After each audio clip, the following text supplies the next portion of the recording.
My phone lit up at 11:47 that night with a bank alert I was never supposed to see. $9,600 charged through a travel agency for Rome, Florence, and Venice. My name is Victoria Whitman. I'm 32 years old, and I work as a senior fraud analyst for a travel payments company in Denver, Colorado, which means I know exactly what unauthorized spending looks like. But nothing prepares you for seeing your own last name attached to it. That morning at breakfast, my father had set down his coffee and smiled like he was announcing good weather. "We've booked a trip to Italy," he said. "Just the five of us. You understand, right?" I looked around the table. 5 of them. Not me. My mother kept buttering her toast. My sister stared into her phone. My brother gave a tiny shrug, like my absence was already settled business. I nodded once and said, "Yeah, okay." I didn't argue. I didn't beg. I didn't ask why the daughter who had covered emergency bills, medical deductibles, hotel deposits, and temporary loans for years was suddenly not family enough for Italy. I just went to work, came home, ate dinner quietly, and let them believe I had accepted it. Then the alert came. $9,600. My card, their dream vacation. And when I opened the transaction details, I saw something that made my hands go cold. They had not only used my card, they had saved it as the primary payment method for the entire trip. That was when I stopped being the backup wallet. That was when I shut everything down. Before I tell you what he said, and what happened after I walked out, tell me, what time is it for you right now? And where are you watching from? I'm curious to see how far this story will travel. I sat on the edge of my bed staring at that charge until the numbers started to blur. $9,600 was not a small mistake. It was not an accidental click. It was not the kind of charge someone makes without knowing exactly whose card is attached. I opened the travel agency receipt, and there it was in black and white. 5 passengers, 2 hotel deposits, international rail passes, and a private food tour in Rome. I read the names slowly, almost punishing myself with each one. Richard Whitman, Elaine Whitman, Madison Whitman, Ryan Whitman, Brooke Carter. 5 people. My family, plus my brother's fiancée. Not Victoria Whitman, the daughter whose card was apparently good enough to fund the vacation but not good enough to be invited on it. For a few minutes, I did nothing. I listened to the faint noise downstairs.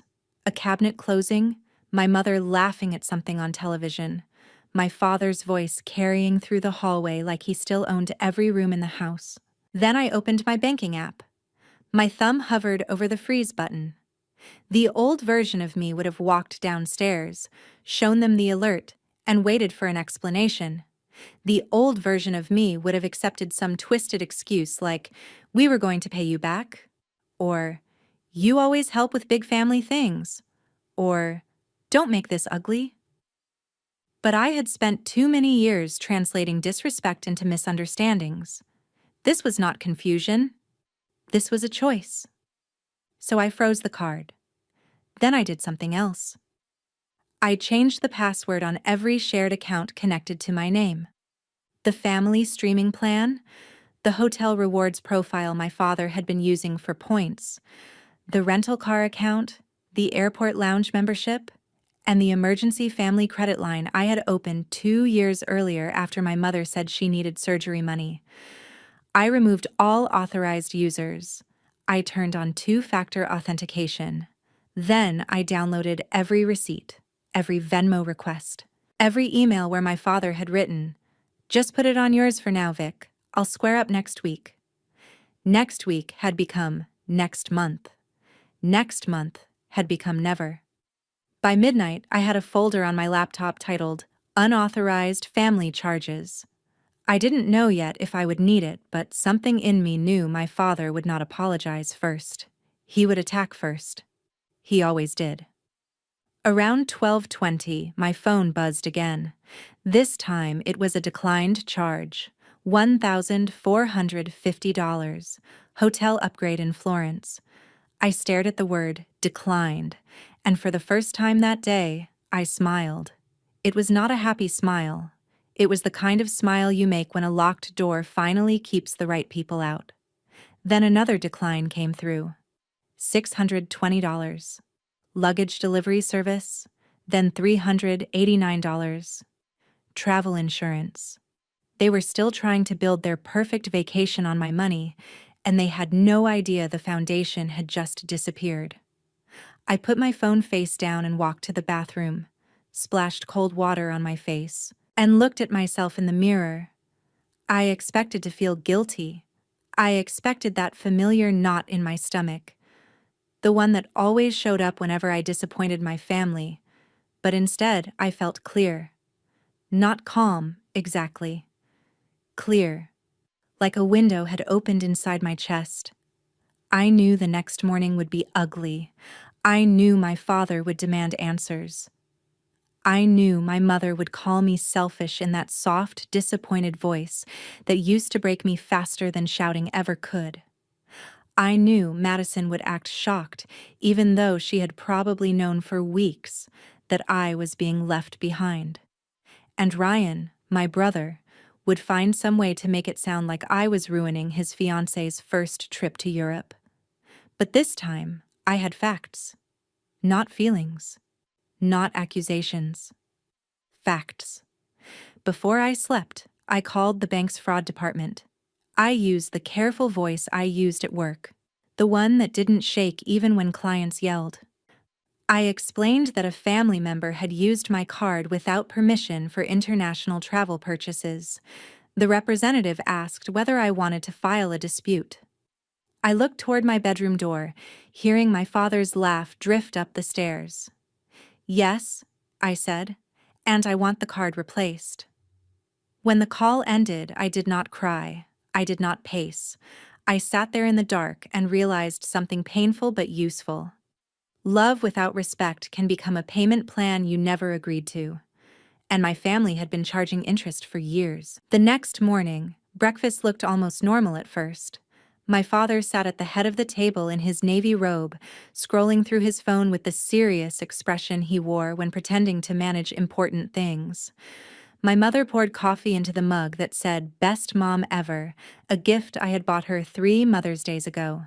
Madison came in wearing sunglasses indoors, talking about what she was packing for the Italian light, as if sunlight changed its nationality once you crossed the Atlantic. Ryan and Brooke arrived 10 minutes later with a garment bag and 2 rolling suitcases, because they were staying over before the airport run. I sat at the far end of the table with my tea untouched. Nobody asked why I was quiet. That was one of the benefits of being the reliable one. People mistook your silence for permission. Then my father frowned at his phone.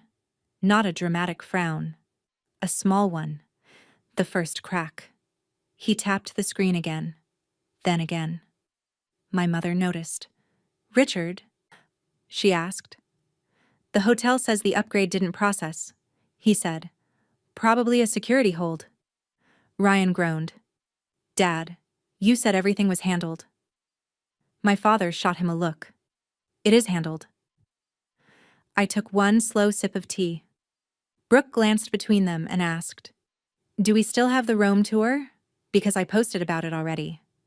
Madison laughed too loudly. "It's just a card thing. Dad will fix it." My father opened another email. His jaw tightened. "The travel agency says the final balance failed." Nobody looked at me yet. Not fully. They were circling the truth, trying not to step on it. My mother set her coffee down. "What card did you use?" My father did not answer right away. That silence did more than any confession could have done. Ryan looked up. Madison stopped laughing.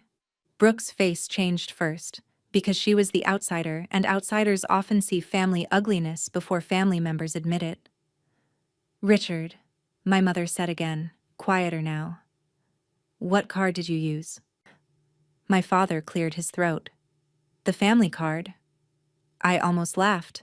Family card. That was what he called my credit card when he needed it and my personal expense when the bill came due. I placed my mug down gently. There is no family card. Every head turned toward me. My father's eyes narrowed. Victoria, not now. Actually, I said, now seems like the exact time. Madison leaned back in her chair. Wait, was it your card? I looked at her. You didn't know? Her mouth opened, then closed. That was answer enough. Ryan rubbed his forehead. Come on, Vic, don't make this a whole thing. I turned to him. A whole thing is excluding someone from a trip and using her card to pay for it. Brooke whispered. You weren't invited? The room went quiet in a way that finally felt honest. My father pushed his chair back. Nobody used anything maliciously. You have helped with family travel before. When I was going, I said, or when I agreed. We were going to reimburse you. He snapped. When? I asked. Before or after Florence? His face flushed. My mother stepped in with that soft, dangerous voice. Victoria, your father has been under stress. This trip means a lot to everyone. Could you please not embarrass him in front of Brooke? That was the moment I realized they were not upset because they had stolen from me. They were upset because I had made the theft inconvenient. I looked at Brooke, then at my mother. I'm not embarrassing him. The decline charges are. Madison said, You froze it, didn't you? I nodded. Yes. Ryan stood up. Are you serious? We leave tomorrow. Not on my card, I said. My father slammed his palm onto the table. The silverware jumped. You will unfreeze it right now. For years, that tone had worked on me. It had made me apologize when I had done nothing wrong. It had made me transfer money I needed for rent. It had made me sit quietly while my siblings enjoyed things I paid for. But that morning, the tone hit something solid and bounced off. No, I said. One word. No explanation attached. My father stared like he had heard me speak another language. Excuse me? No, I repeated. I filed a dispute. I removed every authorized user. I changed the passwords. Any charge you try from this point on will fail. Madison's face went pale. Ryan cursed under his breath. Brooke slowly lowered herself into a chair. My mother pressed her fingers to her temple, but I noticed she did not ask if I was okay. She did not ask how long I had known. She did not ask whether I felt hurt that they had planned Italy without me. She only asked, How could you do this to us? And that question told me everything. Not, How could we do this to you? Not, How did this happen? Not, We're sorry. Just, How could you interrupt the benefits of your own exploitation? My father reached for his phone. I'm calling the bank. Go ahead, I said. They already know. He paused. For the first time in my life, I saw him realize that I had moved faster than him. What did you tell them? The truth. The room tightened around that word. Truth. It sounded almost rude in that house. My father lowered his voice. Victoria, you need to be very careful. I am, I said.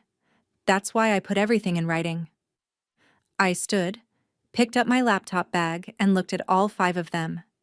Enjoy breakfast. I have work. My mother called after me. You're walking away from your family? I stopped at the doorway. No, I said without turning around. I'm walking away from the bill. Then I left. By the time I reached the office, my phone had 31 missed calls. My father called 11 times. My mother called 7. Madison sent 6 texts, each one more dramatic than the last. Ryan sent one message that said, You better fix this before Brooke's parents hear about it. That was almost funny, because apparently Brooke's parents' opinion mattered more than my bank account. I ignored all of them and opened my work laptop. I was supposed to spend the morning reviewing suspicious travel claims from corporate clients, but the irony was so sharp I could barely focus. I investigated strangers who abused payment systems for a living, and somehow I had missed the fraud sitting across from me at breakfast. At 10:14, I received an email from the travel agency with the subject line, Urgent Payment Issue, Whitman, Italy Package. Because the booking had been made using my email years earlier for a family trip to San Diego, their system still listed me as the financial contact. My father had not even bothered to change that. I opened the email and saw the full itinerary. Business class upgrades for my parents, boutique hotels, private transfers, a vineyard lunch near Florence, a gondola ride in Venice, a Vatican early access tour. Not emergency travel. Not a necessary family event. Luxury. Paid for with a card they never had permission to use. I forwarded the email to my personal folder and replied with one sentence. I did not authorize this purchase and will not be responsible for any remaining balance. Then I called the agency directly. The woman on the line, Patricia, sounded relieved to hear from me. Ms. Whitman, thank you for calling. We've been trying to confirm payment authorization. Your father told us you approve the family charge. I closed my eyes. There it was. Not a misunderstanding. A lie with my name on it. I did not approve it, I said. Patricia went quiet for a second, then shifted into a professional tone. Understood. I'll update the file. Without a valid payment method, the hotel holds and guided tours may be released within 24 hours. Please send that in writing. Of course.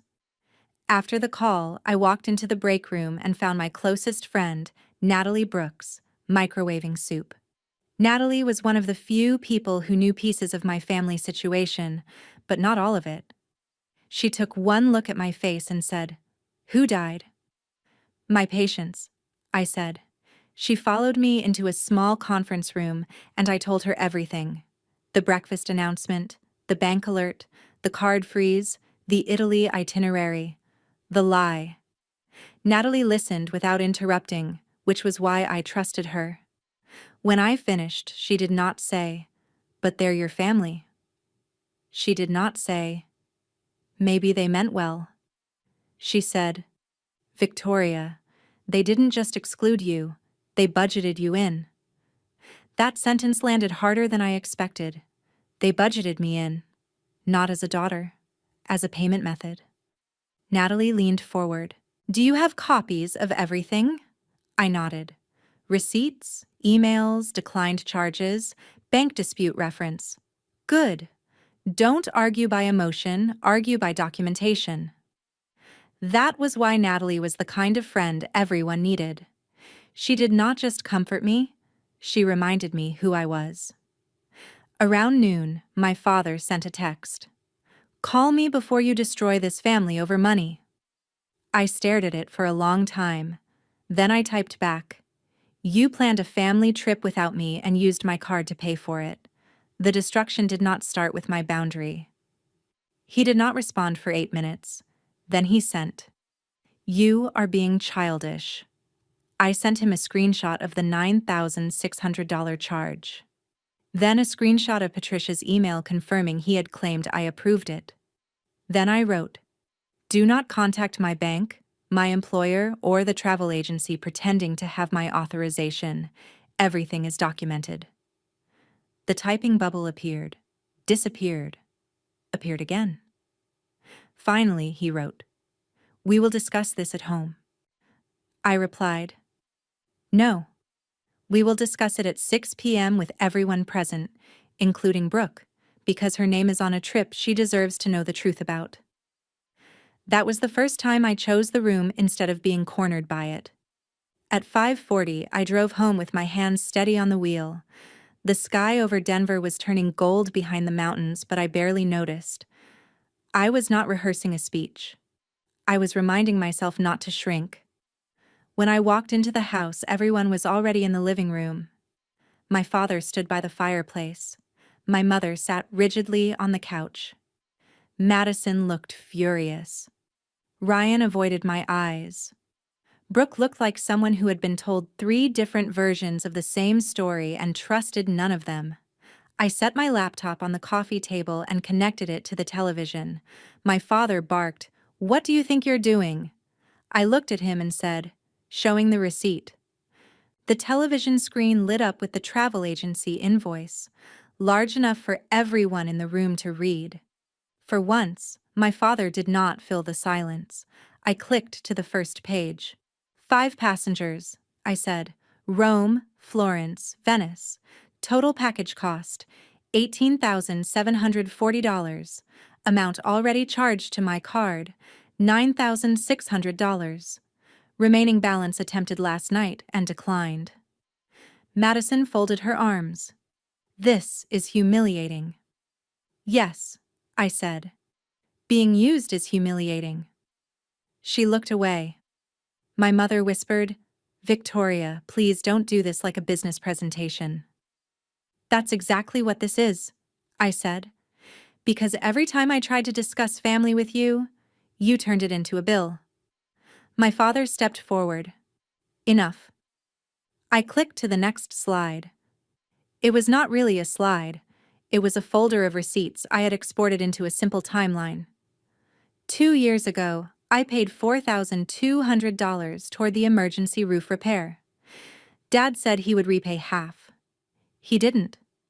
Last year, I paid $2,800 for Madison's moving expenses after she said her landlord was threatening fees. No repayment. 6 months ago, I covered Ryan's truck repair because Mom said he might lose his job. No repayment. 3 months ago, I paid for Mom's specialist appointment and medication because Dad said insurance was delayed. No repayment. And now Italy. Ryan snapped, "Nobody asked you to make a spreadsheet." I turned to him. "You asked me to make payments. The spreadsheet made itself." Brooke covered her mouth, and I could not tell whether she was shocked, embarrassed, or both. My father pointed at the screen. "You kept records on your own family?" "Yes," I said, "because my own family kept forgetting what they owed." My mother's eyes filled with tears, but I had learned that tears could be real and still be used as a shield. "We never meant to make you feel unwanted," she said. "You announced Italy as just the 5 of us at breakfast," I said. "There are 6 people in this room." She looked down at her hands. Madison finally spoke, softer this time. "I thought you didn't want to go." I stared at her. "Did anyone ask me?" She did not answer. "That's what I thought." My father's voice dropped into the tone he used when he wanted control back. "Victoria, you're making this sound much worse than it is. We were going to pay you back after the trip." "With what money?" I asked. "Your card was declined for the balance. The agency confirmed you did not have another payment method ready." Brooke turned toward Ryan. "You told me your parents paid for everything." Ryan's face reddened. "I thought they did." "They tried," I said, "with my card." Brooke stood up slowly.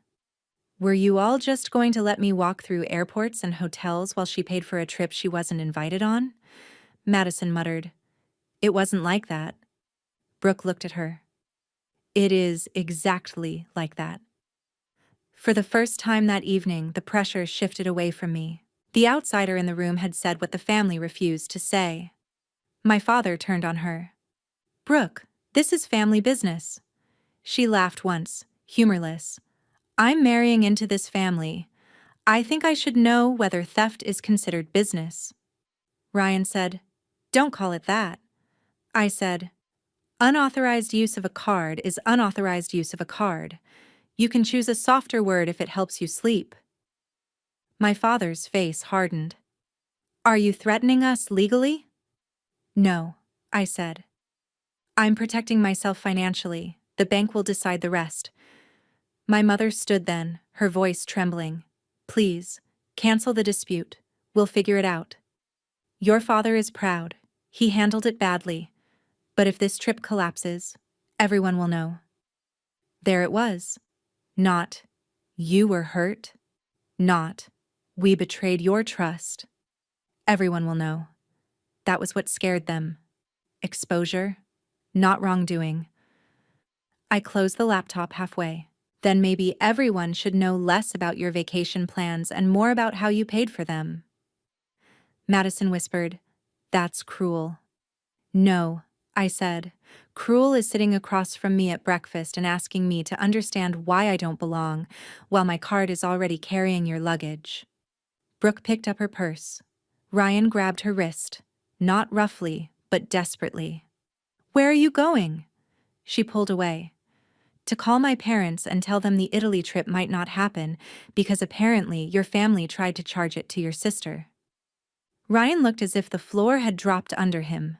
My father said, "Nobody leaves until this is resolved." I looked at him. "It is resolved. My card is closed. The dispute is filed. The agency has been notified. The shared accounts are locked. If you want Italy, you'll need to pay for it yourselves." My mother's tears finally spilled. "After everything we've done for you?" That sentence almost worked. It touched the old wound, the child in me who still wanted approval. But then I looked at the screen still showing years of payments and realized something. They had done many things for me when I was young. Yes. They had raised me, fed me, driven me to school, bought me winter coats. But parenthood was not a loan that matured when the child became useful. I took a breath. Raising me was your responsibility. Funding your lifestyle is not mine. Nobody spoke. My father looked at me like he did not recognize me. Maybe he didn't. Maybe he had never met the version of me who could say no without apologizing. I packed my laptop into my bag. At the door, my mother said, "If you leave now, don't expect this family to forgive you." I looked back. I'm not the one who needs forgiveness tonight. Then I walked out. Not to my bedroom, not to hide, but out of the house.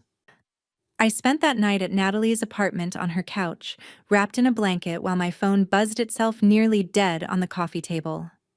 Natalie made tea and said nothing for a while, which was exactly what I needed.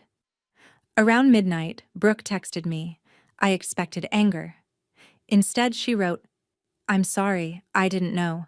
Ryan says your family will fix it tomorrow, but I don't want to be part of something dishonest. Are you okay?" I stared at those words longer than I expected.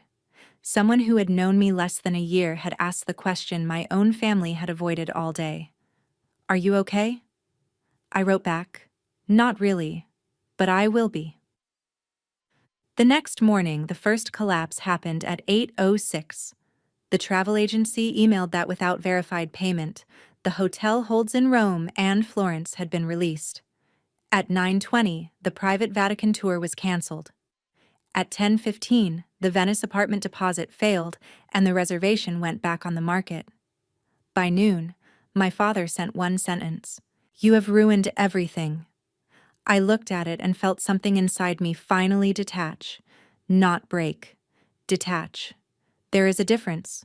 Breaking hurts because something is torn from you. Detaching is when you set down something you were never meant to carry. I replied, "No, I stopped paying for everything." He called immediately. I let it ring. Then he texted, "Your mother is crying." I replied, "So was I when I realized you used my card. Nobody checked on me." He did not answer that. By afternoon, the second collapse began. Ryan called me, and this time I answered because I wanted to hear what desperation sounded like when it ran out of insults. "Vic," he said, "Brooke's parents are asking questions." "Then answer them." "They think this is some kind of financial mess." "It is." He exhaled sharply. "You don't understand. This makes me look bad." I almost laughed. "Ryan, that is the most honest thing anyone in this family has said." He lowered his voice. "Can you just tell Brooke it was a misunderstanding?" "No."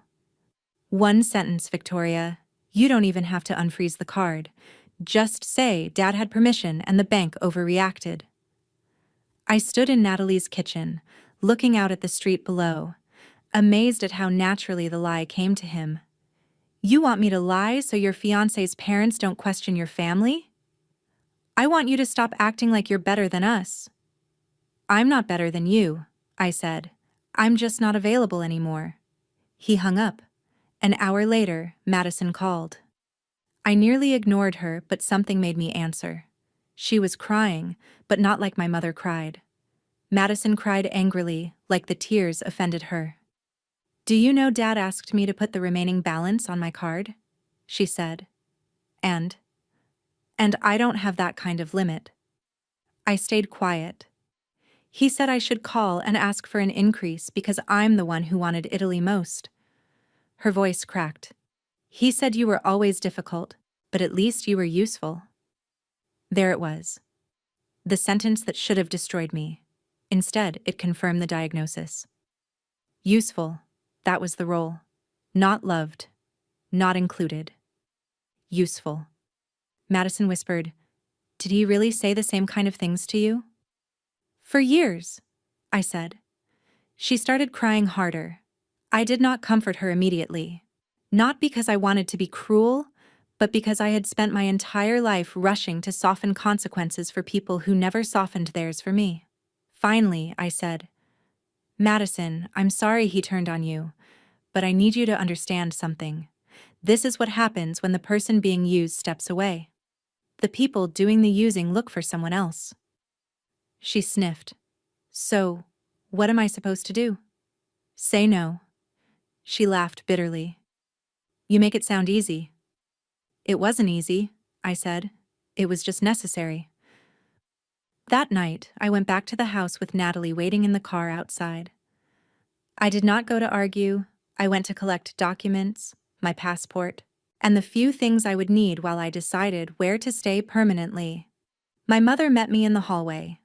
She looked smaller somehow, not because she had changed, but because I had stopped seeing her disappointment as a verdict. Victoria, she said, your father is under a terrible amount of pressure. I slipped my passport into my bag.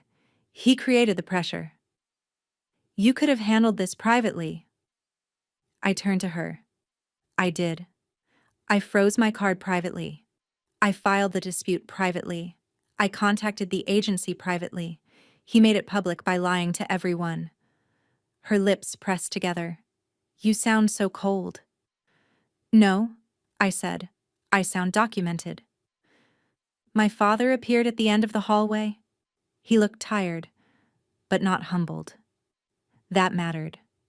Some people are exhausted by consequences and still not sorry for their actions. You're really going to walk away over one trip? He asked. No, I said. I'm walking away because one trip showed me the truth. He folded his arms. And what truth is that? I looked him straight in the eyes. That you did not forget to invite me. You remembered my card just fine. The hallway went silent. My mother looked away first. My father didn't speak. I walked past him into my room, packed one suitcase, and left with my passport in the front pocket. For the first time, I did not wait for anyone to stop me kindly. They only knew how to stop me with guilt, and guilt no longer had my address. The final collapse happened on the second day, just under 48 hours after I froze the card. Brooke canceled her participation entirely. Her parents called Ryan and told him they were concerned about financial transparency, which was polite language for, we are not handing our daughter to a family that lies about money. Madison refused to apply for a credit limit increase. My mother tried to book cheaper hotels, but without the deposits and with international rates spiking, the new total was higher than the original package. My father called 2 relatives for help. One said no. The other asked why he was going to Italy if he could not afford it.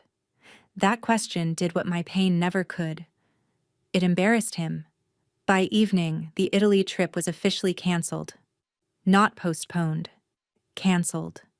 The group chat that had once been full of passport reminders and packing lists became a battlefield of blame. Ryan blamed my father. Madison blamed Ryan for inviting Brooke before the trip was paid. My mother blamed bad timing. My father blamed me until Brooke finally wrote one message that ended the conversation. The trip did not collapse because Victoria protected her card. It collapsed because all of you built it on money that wasn't yours. Nobody responded after that. I read the message twice, not because I needed Brooke to defend me, but because truth sounds different when someone outside the family says it. The next morning, I met my father at a small coffee shop near Union Station. I chose a public place because private rooms had always favored the loudest person. He arrived 10 minutes late, wearing the same expression he used when dealing with customer service people he considered beneath him. "I'm here," he said, sitting down. "Say what you need to say." I had brought one envelope. Inside was a printed summary of every outstanding amount connected to my card, every account I had closed, and a simple boundary letter. I slid it across the table. "I'm not asking you to repay everything today," I said, "but I am separating my finances from the family permanently. You will not use my name, card, email, rewards accounts, address, or employment information for any purchase, application, reservation, or loan. If anyone does, I'll report it immediately." His face tightened. "You'd report your own father?" "I already reported an unauthorized charge," I said. "The title of the person who did it does not change the action." He looked out the window. For a second, I thought he might finally say he was sorry. Not because he had been caught. Not because Italy collapsed. Sorry because he understood what he had done to me. Instead, he said, "You've changed." I nodded. "I have. You used to care about this family." That one hurt. I won't pretend it didn't. But pain did not mean he was right. I cared so much that I confused being needed with being loved. "Hugh," he looked back at me then, and for the first time, he had no quick reply. I continued, "I'm not cutting you off because I hate you. I'm cutting off the part of this relationship where access to me means access to my money." He tapped the envelope with one finger. "Your mother thinks you're punishing us. Mom thinks any boundary that inconveniences her is punishment." His mouth tightened. "That's unfair." So is Italy. We sat there in silence while commuters moved around us with coffees and laptop bags, living ordinary lives that had nothing to do with the little wreckage at our table. Finally, my father stood. "I don't know when your mother will be ready to speak to you." I picked up my cup. "That's her choice." "And if we don't invite you for Thanksgiving?" I smiled, not because it was funny, but because the threat had become so small. "Then I won't have to bring my card." He left without hugging me, without apologizing, without taking the envelope. But he had heard me, and that was enough for that day. 2 weeks later, I signed a lease for a one-bedroom apartment near the river. It wasn't fancy. The kitchen was small, and the bedroom window faced a brick wall, but every bill had my name on it and only my name. I bought a cheap dining table, a new set of towels, and a lockbox for my important documents. Natalie helped me carry boxes upstairs, and when we finally sat on the floor eating takeout from paper containers, she raised her soda can and said, "To not being budgeted in." I laughed for the first time in what felt like months. A month after that, Madison asked to meet. I almost said no, but curiosity won. We walked through a park on a cold Saturday morning, both of us with our hands shoved into our coat pockets. She apologized, not perfectly, not dramatically, but specifically. She said she knew about Italy before breakfast. She said she had assumed I would get over it because I always did. She said watching Dad turn to her for money had made her understand things she had not wanted to see. I listened. Then I told her forgiveness was possible, but access was not automatic. She nodded. That was the first honest conversation we had ever had. Ryan did not apologize. My mother sent a birthday card with no money inside and no guilt written between the lines, which was progress in its own strange way. My father stayed quiet for months, Then one day, he mailed me a check for $500 with a note that said, "First payment." No apology, no explanation, just those 2 words. I deposited it. Not because $500 fixed anything, but because accountability has to start somewhere, even when it arrives late and badly dressed. I never went to Italy with them. But the following spring, I booked a solo trip to Portugal using points from a card only I controlled. When the bank alert came through, I smiled. This time, the charge was mine. The choice was mine. The seat was mine. And nobody at breakfast had to decide whether I belonged. Looking back, I learned something I wish I had understood earlier. Some families do not realize they have turned you into a resource until the resource runs out. They may call your boundary selfish because they benefited from your silence. They may call your records cruel because your memory threatens their version of events. But love that requires you to disappear, pay, and stay quiet is not love at its healthiest. Sometimes the most educational lesson life gives you is financial literacy wrapped inside emotional pain. Keep records, protect your accounts, separate generosity from obligation, and never let guilt become someone else's password. If you are the person always expected to understand, to cover, to forgive, to pay, ask yourself one question before you say yes again. Would they still call you family if you stopped being useful? And if you were Victoria, would you forgive them? Or would you walk away without looking back? Let me know in the comments.